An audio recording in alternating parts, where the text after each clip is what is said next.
just because of the size of the group. With that, I'd like to introduce Dr. Riley Clark. Dr. Clark is a graduate from Case Western with a DMD degree. He also holds a certificate in IV sedation. He's a clinical mentor and lecturer at the Whitecap Institute and has been for a number of years. In addition to that, he's also adjunct faculty at the University of Utah School of Dentistry. He's got a master in implant prosthetics from the International Congress on Oral Implantologists, and he's also a board certified diplomate with the International Congress of Oral Implantologists. He's a diplomate of implant dentistry with the Whitecap Academy of Implant Dentistry, and that's kind of just a short list. I could go on, but most importantly, I have the pleasure of getting to work with Riley quite a bit directly, and he's just a wonderful person. For those of you who haven't met him, you're going to learn really quickly that you really like him, and he's got a genuine passion of helping other professionals in the industry. So with that, Riley, I'm going to turn it over to you. Let me make you the host. And I know you're the one people came to hear, not me. So with that, if you can hear us okay, I'm giving you control. Great. Thanks, Matt. I really appreciate that. I pay him to say those nice things about me. So I'll make sure that check is in the mail, Matt. And that's perfect. So welcome to our first ever episode 1 of DIO Digest. I'm here actually with one of our dental assistants. This is McKenna. She is also very familiar with the DIOnavi system, and her and I in the future are going to tag team some of these webinars.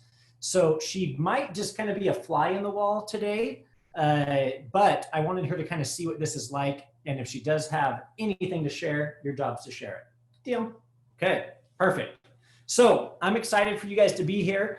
We've got a good sized group today, and we're going to talk about drilling protocols with a specific focus on outcome-based protocols. I'm all about outcomes. I started my short career here at Whitecap Institute doing implants exclusively. The first couple of thousand implants I did were all freehand. And as you know, freehand, we can have fantastic results, at least in my hands. You can also have results that are not so good. There's just more of a variety, I find, just because it's a little bit less predictable. Since then, a few years ago, I switched to all digital, all guided surgery. The last couple of thousand implants have all been guided, and I've been so impressed with the different outcome that you're able to get with a consistent protocol workflow. And DIO has one of the very best in the market. And that's why I'm here to talk about that and share some of that with you, with the focus being how can we provide the very best outcomes for our patients. That's what it's all about. End of the day, a lot of us can do implant surgery, but can we put the implant where it really belongs to give the patient the best long-term solution? I've participated in the good, bad, and ugly of that, so I get it from all perspectives. And I'm excited to share what I have found to be the most comprehensive, the most contemporary way of putting implants where we want them, and that's with this DIOnavi system. So hopefully that is what you're here for. Like Matt said, there is a Q&A box. As I go through this, I'll just keep talking. I'm going to end in about 40 minutes or so from now, and then we'll look at the questions and we can answer the questions. We have time for about maybe 6-7 questions. And so if you have questions, please put them in there. We're happy to answer them for you. So with that said, if you just do a Google search and you type in dental implants, poor outcomes, these are some images that show up. And you know, what I love about these images, they're raw, they're real. This is sometimes what implantology can look like. Hopefully not in our hands, but apparently implants can do this sometimes. I don't know the story behind all of these, so I don't want to be judgmental specifically to these, but I do want to emphasize that implants and the implant being in the right position meaning relative to bone, the right position meaning relative to occlusal forces, that is really, really important for the long-term health of these. And that's what the patients are coming to us for. And we have an obligation to do everything we can to get the implant where it belongs. It's a surgical procedure with a prosthetic component that's really important, but our surgery can really mess up the prosthetics, which will ultimately end in the implant having an issue down the road. So I want to talk outcomes. How the heck do we get the implant in the right position. That might sound easy, but this is one of my favorite textbooks. It's from Stuart Fromm. It's called Dental Implant Complications, Etiology, Prevention, and Treatment. I love this book. If you're looking for a good implant book, I'd recommend this one. I obviously have nothing to do with this book other than I'm a fan of its content. But he says this, and this is a recent contemporary book. He says complications related to malposition implants continue to be seen in implant dentistry and are perhaps one of the most common types of implant complications. My practice is just implants. So I have a practice in Oregon, I practice in Utah as well. Every patient, every day, every hour is an implant patient. And I would agree that a lot of issues I see with dental implants, some by my own hand, some by hands of others, are often related to a malposition of the implant. And so I really feel like this hits home. This is a big topic for me and in my mind. When I teach, when I do procedures myself, I'm always worried about doing everything I can to get the implant in the right spot. That is really going to make a huge difference down the road.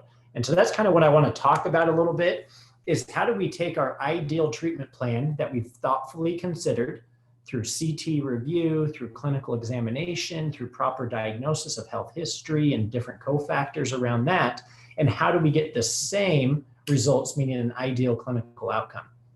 Now, I'm taking a lesson, and I think dentistry in general, we should take a lesson from the rest of the world and different everyday common things. I've been driving a little bit the last couple of weeks. I was doing some vacationing with the family, and I only survived because I had an app that had a guidance system on it that got me for where I wanted to go in an efficient and a safe manner. And I really think that today, implantology in 2020 is best done with some type of guidance system. I'm going to share with you the guidance system that I find works the very best. There's a lot out there, just like there's a lot of different apps that can help you get from point A to point B. But I think the idea of guidance, of some type of reference to ensure the proper outcome, we arrive at the right destination, the right clinical outcome, is what we should be doing. And I think we see that in a lot of different everyday things. I had to put this picture in.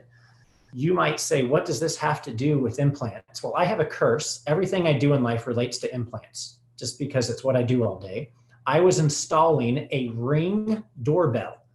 You know, the ones you push the button and a video comes up on your phone and you see if Amazon delivered your packages on time or if someone's stealing them. I was installing one of those. And even the Ring install does what I call guided surgery. You hook on this little level, and as you're mounting the bracket to your home, you use that to make sure your angulation is perfect. And me being the implant geek that I am, I thought, oh my gosh, that's guided surgery right there. I'm drilling holes in my house with a guide. And it felt like I was at home in the clinic because that's how I do my surgery, with the guide. So I had to throw that in. I think it's pretty common sense. If we can use a tool, just like this silly Ring doorbell has a tool that helps us get a more ideal outcome, why not embrace that? And that's what we're here to talk about tonight. McKenna, does that sound good? Sounds great. Love it. You're in? I'm in. Okay, she's in, I'm in. Let's do this thing. We're going to talk specifically today about one of DIOnavi's surgical kits called the Master Kit. This is the kit that you use most common. It's for almost all of the guided surgery cases. It works in conjunction of other kits. This is kind of their main kit. But I want to talk specifically about 2 or 3 unique features to this kit that make it really, really awesome. I'm going to go through that for about 15, 20 minutes. And I got 2 clinical cases I want to show you that I did just this week. I want to show you those as well. So this week, like yesterday and the day before. Okay, so here is the DIOnavi Master Kit. It's a clean, nice looking kit. It's got lots of parts and pieces to it, a little intimidating at first, the first time you look at any of them. Basically what you're seeing is on the left is some piloting initiation drilling. In the middle are a lot of your larger osteotomy prep drills. To the right, you're seeing some of the implant drivers, different profile drills, ratchet connections, things like that. So a lot going on there, but that's the kit. It's a nice, beautiful surgical kit. Let's jump right into what their protocol looks like. And I want to share just a couple of thoughts with their protocol because it's going to play a role on what we talk about next. Their protocol with that kit is somewhat unique. What is unique about it is they do what I call stepwise drilling to length. So if you look at their drill here, and here my little cursor should be on your screen, this number here in this row is the length drill to use. So this is a picture form of what your workflow is going to look like in terms of your drilling sequence. And if you're going to go down, let's say to 10 millimeters, they don't have you just load up the 2x10 and drop it all the way to length. They go down 5 and then 10. And then when they jump up to a wider diameter, they still follow a stepwise approach to length, a 5, an 8.5, and then a 10. That's really, really clever. I'm just skimming over this real quick, and I'll tell you why that's clever in just a second. They also know through CT analysis and Hounsfield units exactly when you should stop drilling for D3 type bone or what drills you should enlarge to for D1, D2 type bone. And so this is a really thoughtful protocol. This is the protocol that DIO recommends with their surgical kit. They have multiple protocols. So this is for a 4.5x10. So if you're placing a 4.5x10 with DIO, this is how you drill it. They have other protocols, obviously color coded, and they show you the different protocols for different size implants. So a really thoughtful protocol that I want to dive more into right now in terms of how the drills are actually used that creates this what I call extreme accuracy. So here's some of the keys that I have found. Number one, a flat surface for your initial drill. What do I mean by that? You go to drill on bone that has some sort of angle, and I've never seen perfectly flat bone unless I just reduced it perfectly flat. There's always a little bump or ridge or angle. But if you drill into that, I find you get some slippage. And as you slip, you will be in constant fight with your surgical guide because it started to slip. It's like hanging a wall or hanging a picture on the wall. You put that drill on it, you start to drill, it dances around, and then it jumps in some random spot you weren't intending. I find the same thing happens with implants. So that's a big deal, and I'll show you how we accomplish that. Second, a really, really, really, really tight fit of the drill to the guide. What I will tell you with guided surgery is there's a lot of systems, a lot of workflows, but they are not all the same. Just because Dr. A is doing guided surgery does not mean that Dr. B, who's doing guided surgery, is getting the same result. Guide is not a guide if you're with different companies. And I'm going to show you some of the differences in that when we talk about the fit of the components. I mentioned this already, but stepwise drilling to length, we call that dual contact drilling, and I'll explain that in a minute. Slow drilling, slow speed creates more accuracy in a guide, in my opinion. The reason for that is there's less force rotationally moving around, and as you hit hard or soft spots, it will not deviate because of all of that rotational momentum, and it will just simply follow course, kind of like a little tugboat. It's going to keep its course without all this wild speed to potentially move because of its momentum. And then obviously a properly fitting guide. So I want to comment on the last one for just a second. I have worked with 7 or 8 different guides, plus 2 or 3 different softwares where I made my own guides. And I have never seen a guide fit like I have with the DIOnavi system. That they almost click into place. I mean, it's really, really impressive. And I've spent a lot of energy and effort trying to understand what makes them work better or not fit as well. And DIO has figured it out. It's a really, really good fitting guide. With that said, let's jump into some of these drilling protocols. This is the bone flattening drill. So after a flap is reflected, after a tissue punch has been done, this is the first drill that we use. And its job is to do just what you see in the picture and just like it's called. It will take a ridge that looks like that. That's pretty dang normal. That's what anatomy looks like. And it will take that and turn it into a flat surface like this. If we don't create a flat surface initially, when we start drilling, it will, like I said, deviate one way just a little bit. And then every other drill is in constant struggle to match the drilling path that the guide is asking for because we drifted just a little bit. And so this bone flattening drill is really, really important. It creates that tabletop, which allows us to be perfectly perpendicular to penetrate the bone in a very accurate fashion. That right there is a really, really neat drill. You're not seeing a lot of people talk about it. I know some people will reduce bone on an edentulous ridge, which is great, but you can't always just reflect a flap, reduce a big ridge. You're going to ruin your papilla support. This is a very, very thoughtful It's exactly the size of your osteotomy, and it will open it up just flat enough or just enough that it's where your implant's going to be and not take any more osseous architecture out of the way, which could affect your soft tissue contours. So that bone flattening drill, in my opinion, is step one for amazing, amazing outcomes. By setting the stage perfectly flat, the other drills have a good opportunity to go straight into bone. Now, this is probably the biggest difference I find with DIO and their workflow as opposed to other systems. If you're familiar with guided surgery, you know that there are systems with a key, or sometimes called a tube, or sometimes called a handle. That's all the same thing. And there are some systems that are keyless or tubeless or without handle. Those are the two methodologies, and I have always loved each of them for different reasons and hated each of them for different reasons. What DIO does, which is really unique, is they allow you to use the tube type system initially and then switch to a tubeless system, which allows us to enjoy the benefits of both, but ignore or get rid of the downsides that they come with. And so that's a really, really unique feature. I want to talk about these two different drilling methodologies for just a second. So on the left of your screen, you see a tube type system. On the right of your screen, you're seeing a tubeless or a keyless type system. The big difference is this, and it all has to do with the initial drill. When I say initial, I'm talking your 2.0, your pilot drill. Some of you might have a 1.8, a 2.2, a 2.0. I'm saying your initial first end cutting drill in a tube type system has this much support, meaning the drill is paralleled all up this blue line before it ever touches the bone. A tubeless system, the drill typically begins to cut bone as this tube just barely engages the guidance of the actual surgical stent. And because of that, you have, unfortunately, a lot less stability.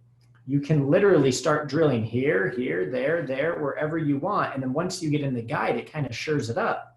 But you've already lost your accuracy because you're somewhere else at the very crest of the ridge.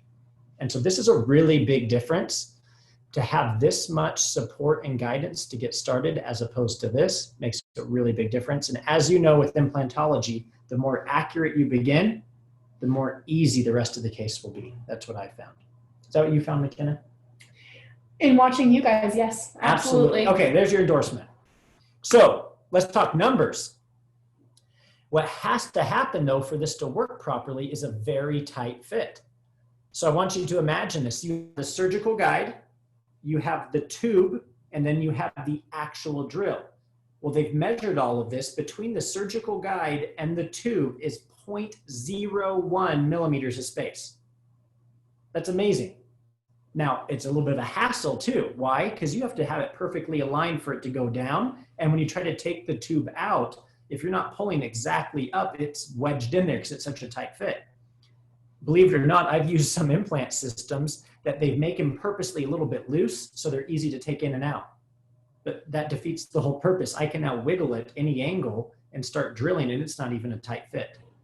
So the tight fit is really important for this tube concept to even make a difference. So we're talking 0.01 millimeter from guide to tube. And then the tube to the actual drill itself, there is 0.1 millimeter of space. So if you add all that up, do some algebra, you find out that that equates to 0.8 degree potential to be off. Not too shabby. When we compare it to a tube system, check this out. So we're talking less than a degree with a tube type system and up to 3 degrees off on a tubeless system. Now, you might say, does 3 degrees even matter? Well, let's look at the math. If you take a 3 degree on a 9 millimeter implant, so your total length would be about 19 because 10 millimeters equals the guide, 9 millimeters for the implant. So a 9 millimeter implant with a 3 degree possible angle, you could be 1 millimeter off to your target, mesiodistal buccal lingual at the apex. 1 millimeter. We live in millimeters. We live in fractions of millimeters. That 1 millimeter could be a very, very big deal. And so that could be a problem. Now you go 5 degrees, that could be 1.5 Or if you increase your length and you're placing a 13 millimeter implant, you're over 2 millimeters off if you're 5 degrees one direction.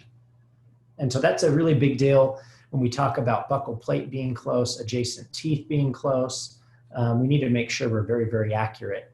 And so the numbers speak for themselves. 3 degrees is actually a lot in our industry.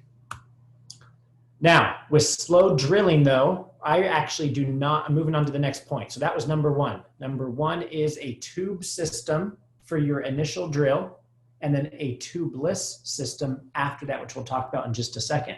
What's the benefit? Accuracy. What's the disadvantage of a tube system? I find ergonomically it's a little bit hard. A lot of people like the tubeless systems because it's just easy ergonomically. We still have that ease after the initial drill, but we realize that the initial drill has to be done with extreme accuracy. Therefore, we will follow the tube system protocol for the initial drill. After that, we jump to a keyless system. I want to talk for a second about slow drilling. I do 100 RPMs with no water. And by doing that, two great things happen. One, I feel like it's more accurate, certainly more gentle and soft on the bone. Number two, we're able to harvest bone. And so if there's ever any need for bone grafting, then I can actually, as I come out with the drill, the flutes of the drill will be filled with bone because no water has pushed them out. And with that, I can graft with it. So I love, love slow drilling, but here's how we keep the bone cool. You have 10 seconds to push. So you put the drill through the guide, rest it on bone, push the pedal down, 100 RPMs, and you can push for 10 seconds. And they found through research, I'll show you in just a second, that after 10 seconds, you're not going to heat the bone too hot to the point that you could get bone necrosis. And then we have this really clever little thing DIO came up with, this little needle tip with the markers on it. And this goes down through the surgical guide and irrigates the base of the osteotomy. So that's how the bone is kept cool. You will drill, come out. While you're switching drills to a different one, your assistant can come in and irrigate to cool down the bone.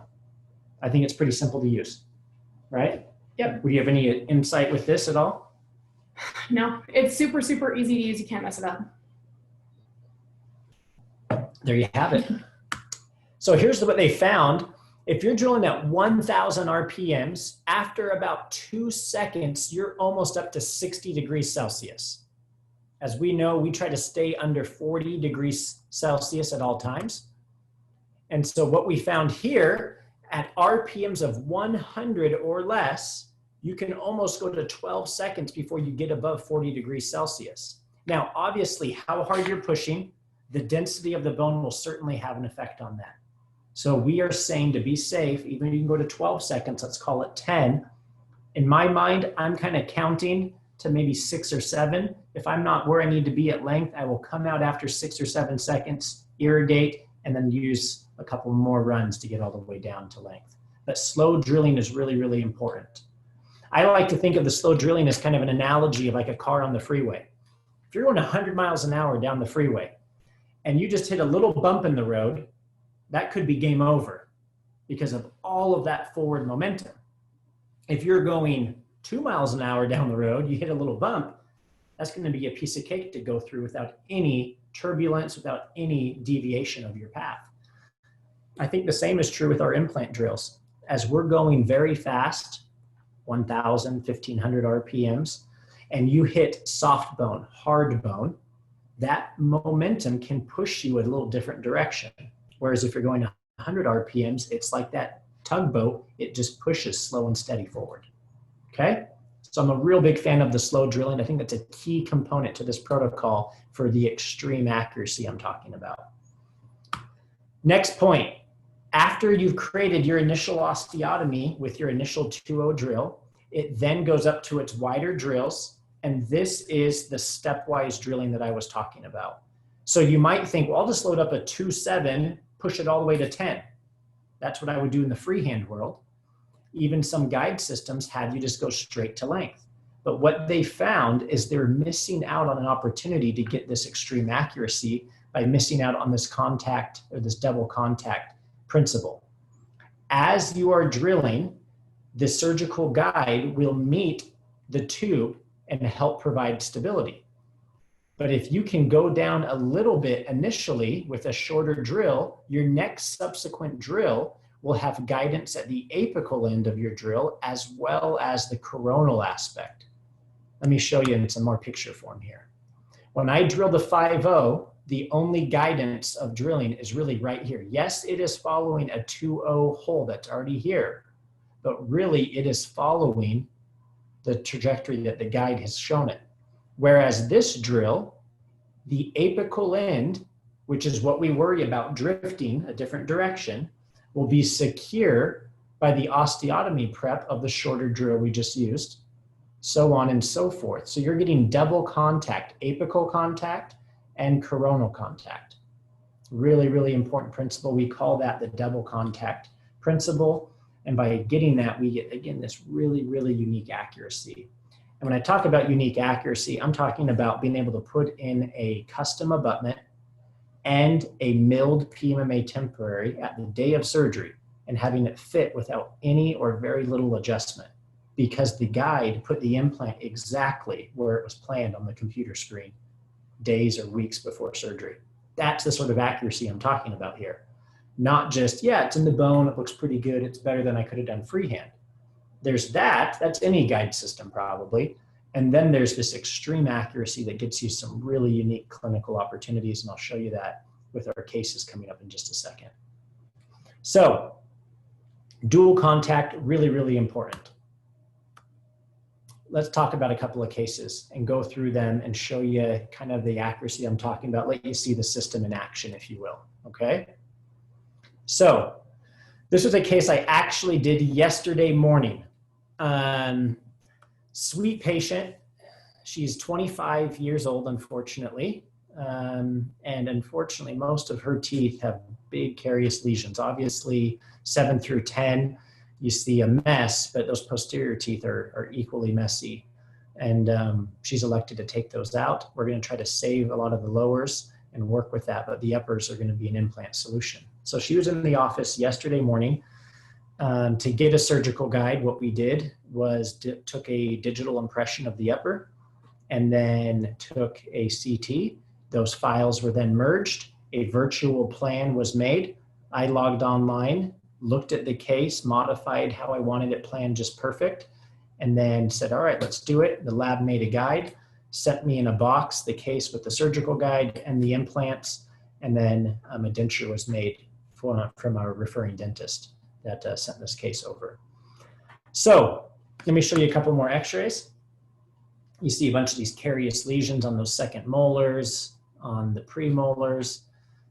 Just a real tough case. It breaks my heart, 25-year-old, to be in a situation like this, but thank goodness there are some other options today. So I want to show you what we did. I had the guide ordered, and this is always a unique thing. What do you do in a case like this? There's a bunch of teeth in there. I want to use a surgical guide. Do we take out all the teeth and then put the guide in? Do we take out the teeth and reflect the flap and mount it on the bone? How do we want to do it? I'll show you my preferred methodology when the anatomy allows it. Is I prefer to get the patient in, take out just the teeth necessary for me to be able to put in my implants. In this particular case, she's going to be getting 4 upper implants with eventual locator abutments and a snap in and out overdenture without a palate. And so that's the treatment plan. My implants are going to be in first molar position and in canine position. She happens to only have 1 premolar, and so that just involved taking out these teeth. So I actually use the anterior teeth and the very posterior teeth to basically help stabilize my guide. And the reason for that is our most accurate surgical guides are always going to be tooth supported. The teeth are very stable. Because they are nice and stable, we can use them before we get rid of them. Why am I making a big deal about that? What I used to do was just take out all the teeth and then try to fit a guide on my fresh extracted arch, which always has a little bit of ambiguity because certainly soft tissue has changed, which was already guessed by the lab where it would even be. And sometimes the bone even changes because of the nature of extractions. And so by doing this, I have a predictable fit of my surgical guide. It's a tooth-supported guide, but it's gonna be an edentulous case here in just a minute. So I'm just using these teeth to get the implants in, and then they're gonna come out, okay? So there's the extractions. Tried to be as atraumatic as we could, sectioning multi-rooted teeth where needed. These premolars were not sectioned, and luckily they came out pretty atraumatically, which is nice. But one thing I like about this case as it relates to the accuracy of a surgical guide is, in my opinion, these are tough areas to get your implant and not have it fall into one of these roots. What do I mean by that? Well, I don't want my implant in the distal buccal root. I also don't want it in the mesiobuccal. I don't want it in the palatal. I want it somewhere in the middle. And that's a hat trick to do. Can it be done freehand? Absolutely. Is it hard? Absolutely. Am I really successful doing it freehand? I bet 50% of the time when I used to freehand those immediates, I was really impressed with my result. And I bet the other 50% of the time I wasn't so impressed. And McKenna will tell me, hey, that didn't look very good. So thank goodness I'm doing guides now and I just get compliments. Makes my job a lot better. Yeah, exactly. So this is a tough case to get the implant to where we want and not just fall into one of the roots. I need the implants to be parallel across the arch. That can be tough on the maxilla because we have a flare out laterally. And so I need these implants more up and down, and I need them parallel cross arch. This is a tough case, in my opinion, to do it really, really well. And so thank goodness we have a guide to help us with that. So I'm just going to show you a few simple steps. Again, I just did this yesterday morning, and so I didn't have tons of time to prepare some of these slides. But here you're seeing the surgical guide actually in place. You're seeing some windows in the anterior. These windows help me confirm that the guide is seated properly. You're seeing an anterior support and then also the posterior molars I kept because I want that anterior posterior support. You don't do that, you'll get some rock in your guide. So it's a very, very stable guide. You see I have 4 implants planned, decent AP spread, so that these locators will have good retention for the patient. Like the way that looks. If ever your guide is not seating all the way down, don't proceed with surgery. Don't just think, oh, it's close enough. The guide really needs to fit just right in order to get the result you're looking for. What do I mean by that? I've had sometimes when I wasn't using this system, but when I first started doing guides, they would be off maybe a millimeter. So I would think, okay, well, if the guide's off a millimeter, the implant will only be off a millimeter. I can handle that. It is not the case. If your guide's off a millimeter here, then maybe the angle over here is like 6 degrees different. And then you drill down with a 15 millimeter drill and you're 3 millimeters off. And so I've learned from Sad's experience that do the extra effort to make sure your guide fits perfect before you just start drilling holes. You'll be grateful you did. So you see here my initial drill with the tube in place. So this slides into my surgical guide sleeve, and then this drill slides into there and only lets it go one direction with less than 1 degree of variance. That's awesome. After we've done that, I get to switch to these drills that have a built-in key or tube, if you will, and then the guidance is much easier. My left hand, non-working hand, no longer needs to hold the key. Ergonomically, it's just easier because all I have to worry about is the handpiece. Okay? Then the implant goes in. Now, this particular implant does have a rotational, it's not the implant driver does have a rotational indicator that helps me know that the implant hex is in the exact orientation I need it. If I had lab-made prosthetics already, this case, I do not have lab-made prosthetics. We're just gonna bury the implants, let it heal, and I'll come back later. So the rotation of the implant does not matter. So the implants go in, we bone graft it up, and the patient's a happy patient. We take out the rest of the teeth and give the patient her denture. I did take a post-op CT. Now she was sedated and she had a lot of sedation medicine, and so this CT is pretty dang blurry. However, what I love about these images, this is number 3 implant. Look at this, right at bone level where I want it, maybe a little subcrestal, which I love, right in the center of the ridge, not following the natural contour of the alveolus, which would put it out at a buccal flare, but nice and up and down so that the implant on the other side of the arch can actually parallel it at least a little bit more. Right to the floor of the sinus, I love to engage that cortical bone for strength of the sinus. I love everything about this. You see a little bone graft here in one of the buccal roots, but the implant did not fall into that. It went right in between it. So I love that. I would love to take credit for it, but let's be honest, the surgical guide did the hard work for me, and I'm grateful for that. Number 6 implant, you see where the tooth once was, right up here, little bone graft material. My only complaint here, maybe I should have gone even longer and grabbed the floor of the nose. I don't mind doing that. I think for a locator case, this is plenty good. This is an 11.5 length. Subcrestal, plenty of bone on both sides of it. Beautiful. Next implant, plenty of, this is number 11, plenty of bone on the lingual, tons on the buccal. Number 14, same thing, tons of bone, right barely at the floor of the sinus, so we're grabbing some of that cortical bone. That's what the case looked like. Again, she moved a little during the CT, so it looks a little blurry. But that's a great result, in my opinion. And what I loved about the guide is that's a fantastic outcome with very little clinical stress. Was I worried about the parallelism intraoperatively? Not necessarily. I was worried about it pre-surgery as I was doing the planning on the case. And so was I worried about the buccal plate? Was I worried about the sinus? Well, yes, because I'm a surgeon trying to figure out where it is, but the guide allows me to go into those places or around those places with lots and lots of clinical confidence. And so really, really happy with a result like that. The entire case probably was about 1 hour and 20 minutes. And the implant part, I don't know, if I had to guess, I bet we were placing the implants for maybe 15 minutes, if that. And so it's really, really efficient. It's really, really accurate. Who would not love that sort of outcome and not have the clinical stress of trying to accomplish that?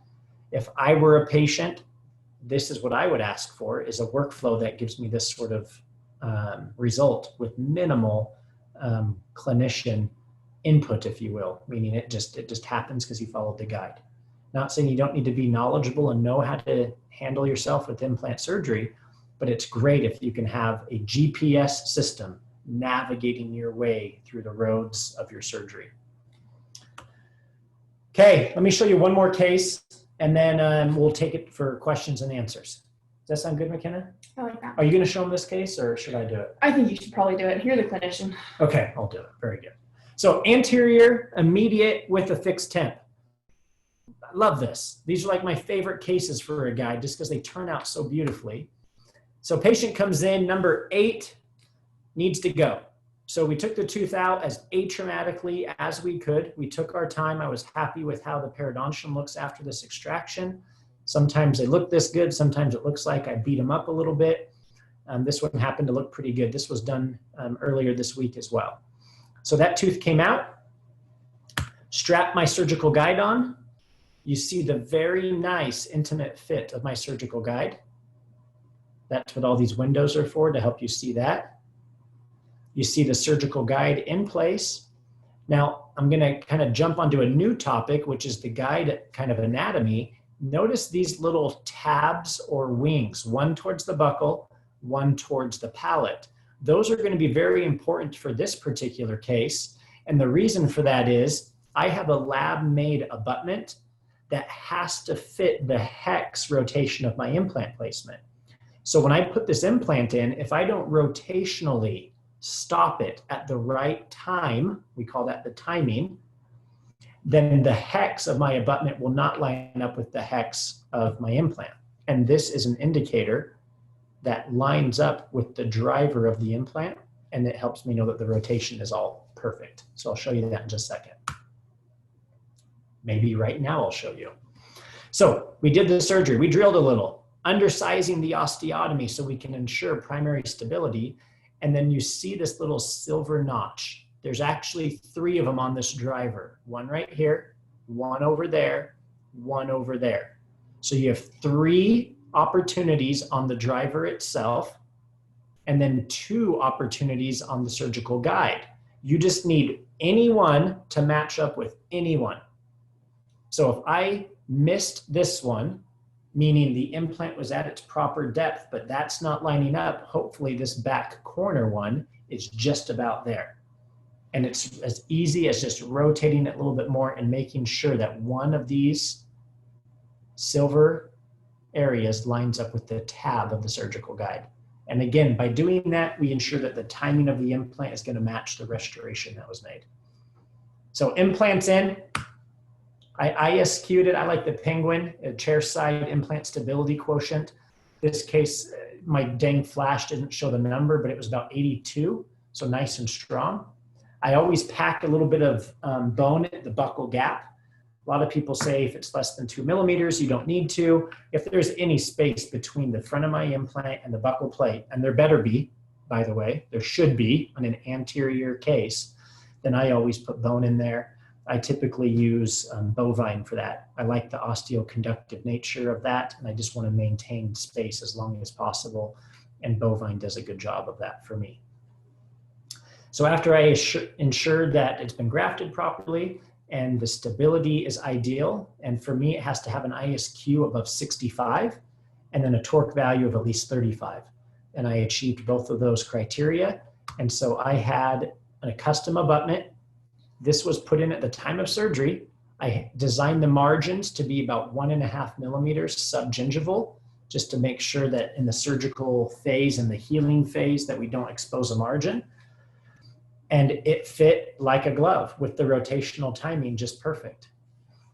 And then the crown goes on. Now, I don't love the shade. The shade's a problem. However, this is real. This is what happens. Maybe in your offices, your shades are perfect all the time. Mine aren't. However, what I will say, I love the way this fits and fills the space, the way the soft tissue and the fixed temporary are together. That is going to end up being a beautiful final product because we treated the tissues right, we treated them proper. An outcome like that is what this is all about. So I talked about extreme surgical accuracy, and I purposely wanted a case like this. Thankfully, I did one this week and could show you something that just is relevant, meaning it just happened. But something like this is where the extreme accuracy, the little details of the DIOnavi system, the little small details that maybe some people might just say, I don't even think that's a difference. They make all of the difference so that I can do a case like this. I don't remember how long this one took. This was on Monday, but it was certainly under a half hour. Tooth out, implant in, little bone graft, custom abutment, and a PMMA temporary. To do that in 30 minutes, to give a patient that for the reduced stress for me clinically, the reduced chair time to do something like that clinically, that's remarkable. And so I'm really, really happy with that and how that turned out, and really happy that a patient can get something like that, and that there's a protocol and a system that can get us to that destination, because that's really, really exciting for me. My patients are loving services like that. So that's a couple of clinical cases highlighting the accuracy that you can get with a really thoughtful protocol, a thoughtfully designed surgical kit. I hope that was helpful for you. I want to thank you for your time and attention. I'll see if we have some questions that we need to answer. I'm either really good or you guys all fell asleep and no one asked any questions. So if there are any questions, hurry and type them up. Otherwise, I want to appreciate you for your time and for your attention. That's my personal work email down there, riley@whitecapinstitute.com. I'm always happy to help. I'm a clinician at heart. It's what I do all day, and I'm in the business of helping other people get to what they want to be in terms of their implant practice. So if I can be helpful with anything, don't hesitate to reach out. We will be doing these webinars, I think at least one a month, if not 2 a month, and we'll hit little different topics. I'll try to throw in some cases that I did that week or that month and just kind of share with you kind of what's going on in terms of what sort of cases am I seeing or doing. So I do see a couple of things. Yeah, so there are a couple of questions coming in. So number one, how hard is the planning phase? The planning phase is really straightforward. All you need to do is submit your DICOM and your STL file through a specific online portal. After you do that, in 24 to 48 hours, a surgical plan has already been done, and I just log in and look at the screenshots of what it looks like. It probably takes me 2 to 3 minutes for a single implant to review the plan. And then it probably takes 10 to 15 for a large complex case, because all the heavy lifting was done from the lab. And these lab techs that plan it are very, very thoughtful. I trained a lot of them, so I'm a little biased, but I think they're very thoughtful with how to plan. And so that is really, really easy. The phase really, it's probably 24 hours if it's busy, 48 hours before some sort of digital plan can be looked at. This will be recorded, and so if you missed some of the beginning part of it, it is recorded, and I'm sure Matt can help us know where they can look at it. Again, I just want to thank you guys for your time. Appreciate your attention. I don't see any other questions coming over, so Matt, I'll probably just turn the time back over to you. Okay. Appreciate you guys.